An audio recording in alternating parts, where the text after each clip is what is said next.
Here we go again, going to the service center for the fourth time.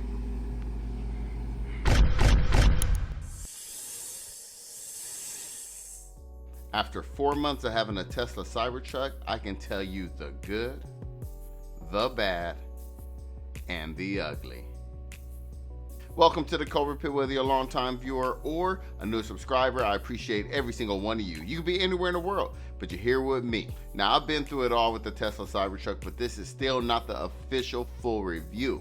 That one's gonna be detailed. It's gonna be the Snyder cut. There's still a couple things that I need to evaluate, really let the dust settle in so I can give you the most informed, detailed review that anybody has out there. I mean, be ready for that one. But this one is an overview. The things that stood out that were good, the things that were bad, and you know, we gotta talk about the ugly. There's definitely some ugly.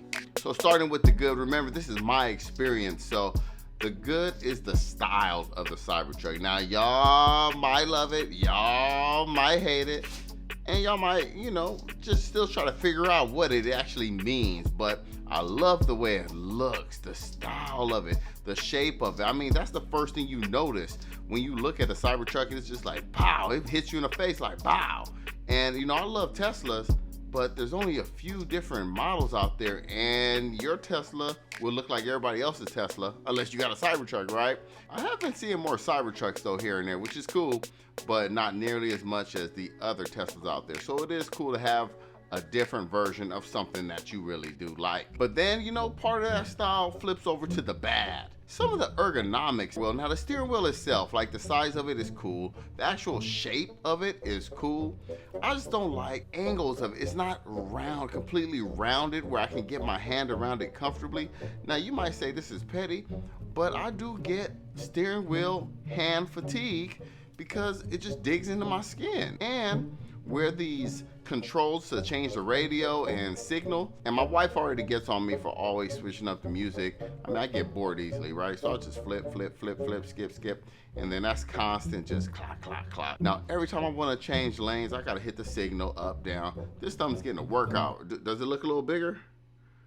Look like a big boy right here? But also, speaking of ergonomics, you might think this is petty. They don't call me Petty Ruxpin for nothing. Just reaching these window controls over here, like, it's a little awkward, right? It's a little awkward. If you're driving comfortably and you just want to roll down your window, the passenger windows, the rear seat windows, oh man, you really reaching back. And my seat is as far back as it goes, right?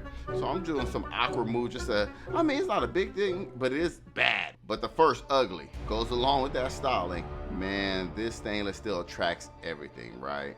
All kind of hard watermarks.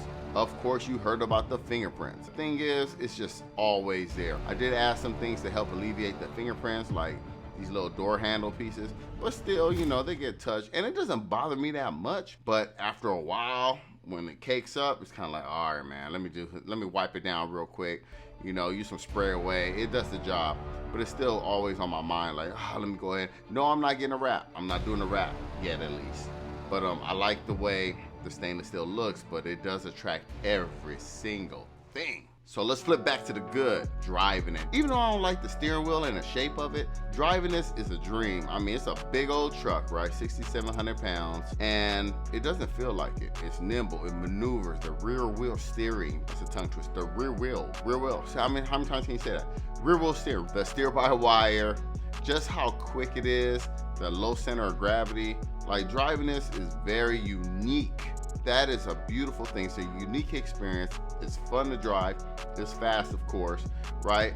It's definitely one of the best parts about having a Cybertruck. But then there's a bad part. Looking around, and you do have a big blind spot in your A-pillar, especially when you're just slightly turning left a little bit. You can't really see. It's long. It blocks your vision. I mean, I do move my head around to see, but it's a little annoying. And also what's bad, that rear view mirror is pointless. I took mine out. I said it's not even helping. But the problem with that is now I'm relying on the screen 100%, which I was doing anyway, but sometimes it still catches me off guard. I have to look for it. I gotta hunt for it. And then when I signal, I can't see the feed. It just goes to the side camera. I wish I could have both of them up there. I'm sure that's gonna come in a software update later, but for right now, it's kind of annoying. But the ugly, again, while driving. no matter where you go, no matter what time of day it is, the front of your truck is gonna get bugs galore. I mean, it's straight murder. The way we be smashing these bugs out here, you taking a road trip, it's a wrap. It's horrible, right? I mean, it does help having a PPF on there. I mean, the bugs are still probably dying, but it helps, or at least keeping it clean. But it's nasty, it's ugly. They talk about the aerodynamics of this truck, but that front part is flat. Blunt bug trauma. Now going back to the good though, having that kind of vehicle, having that stainless steel, having it be so tough is the durability. Yeah, you know, bugs, whatever, they don't have a chance with any car anyway. People might say, oh, that's so dangerous for the other vehicles, but look how many other bigger trucks there are out there with higher hoods that you can't even see. I'm not worried about the truck getting dinged in a parking lot or, you know, a shopping cart hitting it. All my other vehicles have dings in them. It's not the end of the world, but it's kind of an eyesore. But this is just a durable truck, and I love that about it. But the bad, my wireless charge. Man, it charges slowly. The phone gets super hot, and it's like I gotta flip it over. It's just not very useful. Sometimes I don't even use it. I mean, I'm gonna end up plugging in my phone anyway now because it's just a waste of space. I put some glasses there and things like that. But I would just hate to have it there and my phone gets so hot that I touch it or it overheats the phone. It's definitely bad. Close to ugly, but it's definitely bad. But that will lead into my next ugly, which is all the issues that I've had. If you follow any of my other videos, you know that I've had issues with my tailgate. I've had more issues with my tailgate, and I had horrible issues with my tailgate and other things like my gear selector making noises, my windshield, my front. Right, I had a lot of issues with the truck. Yes, they've taken care of it, but it was in and out of the service center repeatedly in the beginning, and it was ugly. It was pretty annoying. So I come out to my Cybertruck, and it's unresponsive. Trying again, roadside is on its way. At least I can open the doors. But as soon as I sit in here, I got a screen. And it's been stuck on this screen. And the windows roll down.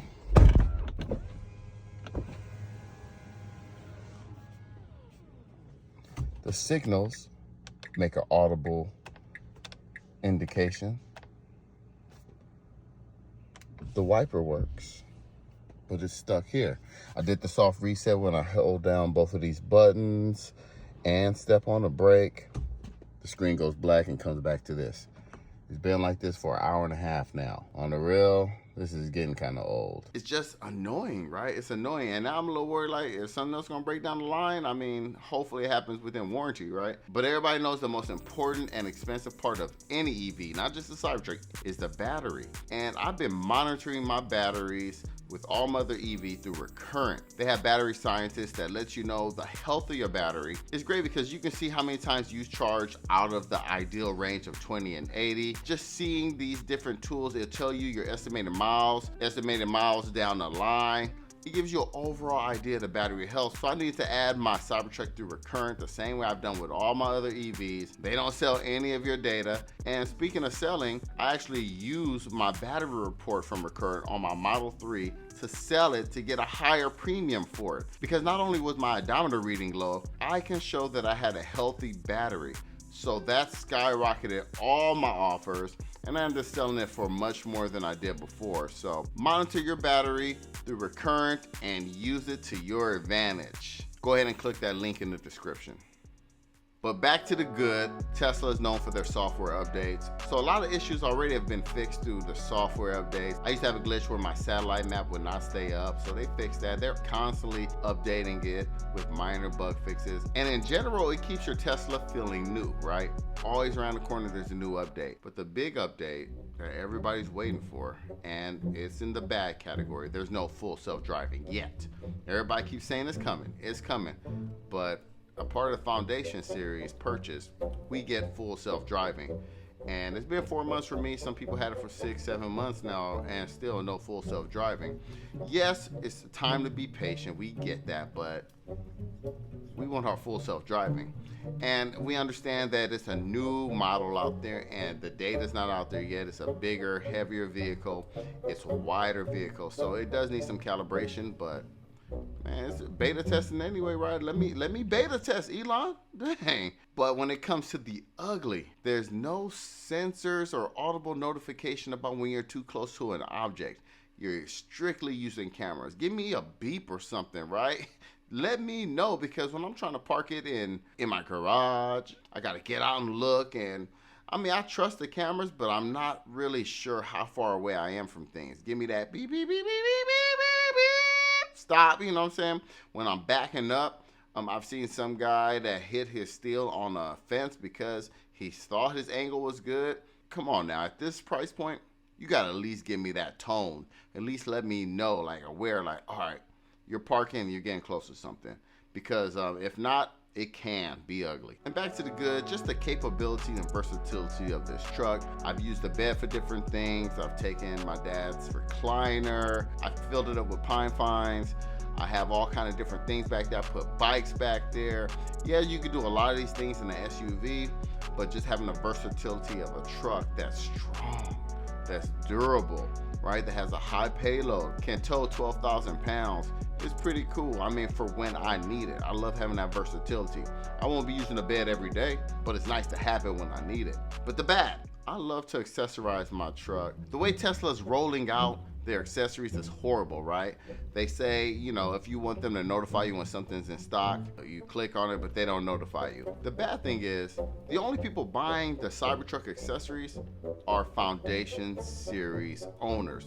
So a lot of these things should have come with the vehicle anyway, right? And we're the ones competing for all these products, because you have to have a truck, you have to have a VIN to buy a lot of these products. And you gotta be just watching it over and over, and hopefully you get lucky to buy an accessory that probably should have been included, right? But for the most part, it was hard getting everything that I have right now. And the ugly. I talked about this on my other video. There are some really good and great comments, but man, some of y'all say some crazy things online. Oh man, y'all get personal, y'all get ugly. It's about a good balance, 50-50, but they always say the negative outweigh the positive.